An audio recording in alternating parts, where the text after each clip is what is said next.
Hello guys, আসসালামু আলাইকুম। আশা করি সকলে ভালো আছেন। তো গাইস, আজ আমি আপনাদের সামনে যে ভিডিওটি নিয়ে উপস্থাপন হয়েছি সেটা হচ্ছে একটি ক্যাসেট টাইপ এসি যদি ইনডোর না চলে সেক্ষেত্রে কি করণীয়। এটি হচ্ছে আউটডোর। আমি ইনডোরে গিয়ে এসিটি রান করেছি কিন্তু ইনডোরটি চলতেছে না। তো এসির ইনডোরটা চলতেছে না, এই কারণে আমি আউটডোরে আসছি। তো আউটডোরে কেন আসছি সেটা আমি আপনাদেরকে ইতিমধ্যে এখনই বুঝিয়ে দিব। তো যখন আপনাদের এসির ইনডোরটি চলবে না তখন আপনাদেরকে দেখতে হবে আপনার পাওয়ার সাপ্লাইটি ঠিক আছে কিনা। আমি এটা দেখেছি যে আমার এই এসিটির পাওয়ার সাপ্লাইটা একদম ঠিক আছে, সম্পূর্ণ ঠিক আছে। এরপরও এসি ইনডোরটা চলতেছে না, বাট আউটডোরে যেহেতু ইনডোরটা চলতেছে না সেক্ষেত্রে আউটডোরও কিন্তু চলবে না। যে ক্ষেত্রে এটা 3 ফেজ কম্প্রেসার। এখানে কিন্তু দেখা যাচ্ছে যে ম্যানুয়ালি যখন আমি চাপ দিই কন্টাক্টে সেক্ষেত্রে কিন্তু কম্প্রেসার, ফ্যান, মোটর সবই চলে। দেখুন, আর এখন আমি এটা ব্রেকারটি অফ করাতে পাঠাইছি, ইতিমধ্যে সে অফ করে দিয়েছে। তো গাইস, এটি যে কারণে চলে নাই সেটি হচ্ছে ইনডোরটি না চলার কারণ হচ্ছে যে এসিটির যখন আপনার ফিউজ কেটে যাবে এসির ইনডোরের, যে দেখুন এই যে এখান থেকে কিন্তু এই যে এই তারটি দিয়ে আপনার ইনডোরের লাইনটা চলে গেছে। আপনার থ্রি ফেজের কম্প্রেসারের ভিতরে একটি কিন্তু ইনডোরে চলে গেছে আর একটি নিউট্রাল চলে গেছে আর রিটার্ন আসছিল লালটি দিয়ে। তো এখন আমাদের যেটা দিয়ে লাইনটা গিয়েছে সেটি হচ্ছে ফিউজের মাধ্যমে গেছে। এই যে ফিউজটা দেখতে পাচ্ছেন, এই ফিউজটির মাধ্যমে গেছে। তো আমার এই ফিউজটিও কেটে গেছে। আমি ফিউজটি বের করে দেখাচ্ছি।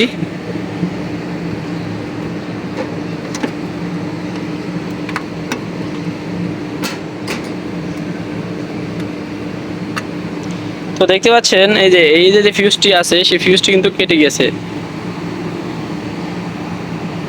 অনেক রোদ, আমি ঠিকমতো দেখতে পাচ্ছি না। যাই হোক, তো গাইস, এই আমি আরেকটি নতুন ফিউজ নিয়ে আসছি। এটি হচ্ছে 5 এম্পিয়ার ফিউজ। তো হচ্ছে আমার আগেরটা দেখুন এক সাইড কিন্তু জ্বলে গেছে। তো আমি এখনকার ফিউজটি বাদ দিয়ে আমি নতুন ফিউজটি লাগাই দিব। তো দেখুন, আমি নতুন ফিউজটি এইভাবে জাপতে লাগাই দিলাম। তো এখন আমাদের এই যে ফিউজ 5 এম্পিয়ারের ফিউজ দেখতে পাচ্ছেন, ইনডোরে কিন্তু 5 এম্পিয়ারের ফিউজ লাগানো থাকে, 220 ভোল্ট। তো ইতিমধ্যে দেখতে পাচ্ছেন আমাদের যে পুরাতন যে ফিউজটি আছে সেটির অবস্থা দেখুন। এই হচ্ছে আগেরটার অবস্থা, এক সাইড পুরো খেয়ে গেছে। তো গাইস, আপনাদের যদি ইনডোরটি না চলে, ধর আপনাদের ইনডোরটা চলতেছে না, সেক্ষেত্রে আরও দুটো সমস্যার কারণেও আপনার ইনডোর চলবে না। সেটি হচ্ছে এখানে যে দেখতে পাচ্ছেন যে একটা থার্মোস্ট্যাট ভলিউম বা থার্মোস্ট্যাট সুইচ। তো এই হাই টেম্পারেচার সুইচটি যদি আপনার নষ্ট হয়ে যায় সেক্ষেত্রেও কিন্তু ইনডোরটা চলবে না। তো ভিতরে আরেকটি আছে আপনার কি বলে ওটাকে, হাই প্রেশার বাল্ব। তো দেখুন, ওই এসি সেম। তো এটা আমি খুলছি, এটার কাজ চলতেছে। এর লিকের সমস্যা হয়েছিল, তো আমি লিকগুলো সারালাম। তো ইতিমধ্যে আমি কিন্তু অনেক ভিডিওতেই আপনাদেরকে দেখাইছি কিভাবে লিক সারাবেন, গ্যাস চার্জ করবেন। তো কেউ যদি না দেখে থাকেন অবশ্যই আমার চ্যানেলটি থেকে দেখে আসবেন। যেটা বলতে চাইলাম গাইস, তো হাই প্রেশার বাল্ব হচ্ছে এটা যখন আপনাদের ওভারহিট চলে আসবে কম্প্রেসারে, কন্ডেন্সারে বা গ্যাস চার্জ বেশি করে ফেলবেন বা প্রচুর পরিমাণে আপনার হিট চলে আসছে, সেক্ষেত্রে কিন্তু যে হাই প্রেশার বাল্বটি কাট করে দিবে। এটা সবসময় এনসি থাকে, তখন কিন্তু এন হয়ে যাবে। তো এই বাল্বটা যদি নষ্ট হয়ে যায় সেক্ষেত্রে কিন্তু আপনাদের ইনডোরটি চলবে না। তো এই হচ্ছে দুটো সমস্যা। আর আপনাদেরকে যেটা চেক করতে হবে সেটি হচ্ছে, প্রথমত আপনাদের চেক করতে হবে আপনাদের ইলেকট্রিক কানেকশনটা ঠিকমতো আছে কিনা। ব্রেকারটা চেক করতে হবে যে ব্রেকারে কোনো ফেস মার খেয়েছে কিনা, সেটা চেক করতে হবে। পরে আপনার বোল্ট ঠিক আছে কিনা, বোল্টটা ঠিক করতে হবে বা বোল্টটা চেক করতে হবে। তারপরে আপনারা আউটডোরের এসে এই ফিউজ এবং কি এই বাল্বটি যে থার্মোস্ট্যাট বাল্ব সেটা চেক করতে হবে। এছাড়াও আপনাদের প্রেসার বাল্বটাও চেক করতে হবে। তো এগুলো চেক করার পরে যদি দেখেন না, তারপরেও আপনাদের ইনডোরটি চলতেছে না, সেক্ষেত্রে আপনারা সার্কিটে হাত দিবেন।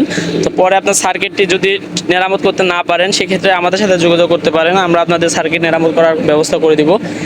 আর এছাড়াও যদি আপনাদের সার্কিটটি নাই হয় সেক্ষেত্রে আপনারা চায়না সার্কিট ইউজ করবেন। তো অরিজিনাল সার্কিটটি বাদ দেওয়ার পরে চায়না সার্কিটে চাইতে, যেহেতু ক্যাসেট টাইপ এসি, সেক্ষেত্রে আপনার ড্রেন লাইনে এটা ভেজাল থাকে, এছাড়াও সুইং চলে না। তো গাইস সব শেষে আপনারা পুরাতন সার্কিটটাই ঠিক করার চেষ্টা করবেন। এখন হচ্ছে আমি রিটার্ন লাইনটা ঢুকাই দিব। এই এসিটা আমি যেহেতু ফিক্সড লাগাই দিচ্ছি, রিটার্ন লাইনটা দিয়ে দিচ্ছি। তো আমি রিটার্ন লাইনটা দিয়ে দিলাম। এখন যখন আমরা এসির ইনডোরটি চালাবো 3 মিনিট পরে আমাদের রিটার্নটি চলে আসবে, তখন আমাদের কন্ট্যাক্টটা ধরবে। দেখুন এখন কন্ট্যাক্টে চাপ দিলে আমাদের এসিটি চলে।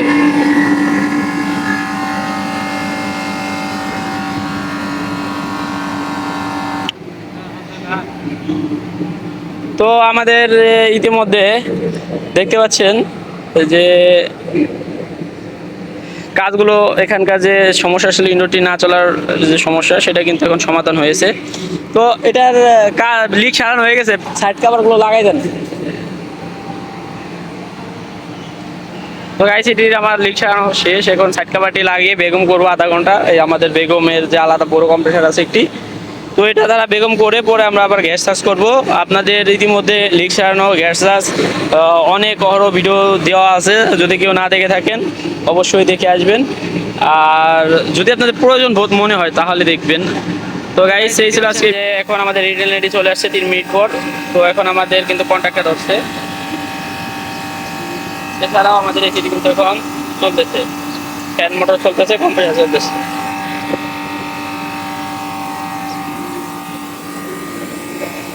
তো এই ছিল আজকের এই ভিডিওটি গাইস। ভিডিওটি যদি ভালো লেগে থাকে অবশ্যই চ্যানেলটি সাবস্ক্রাইব করে রাখবেন এবং পাশে থাকা বেল আইকনটি বাজিয়ে রাখবেন। তো সবাই ভালো থাকুন, সুস্থ থাকুন। আসসালামু আলাইকুম ওয়া রাহমাতুল্লাহি ওয়া বারাকাতুহু।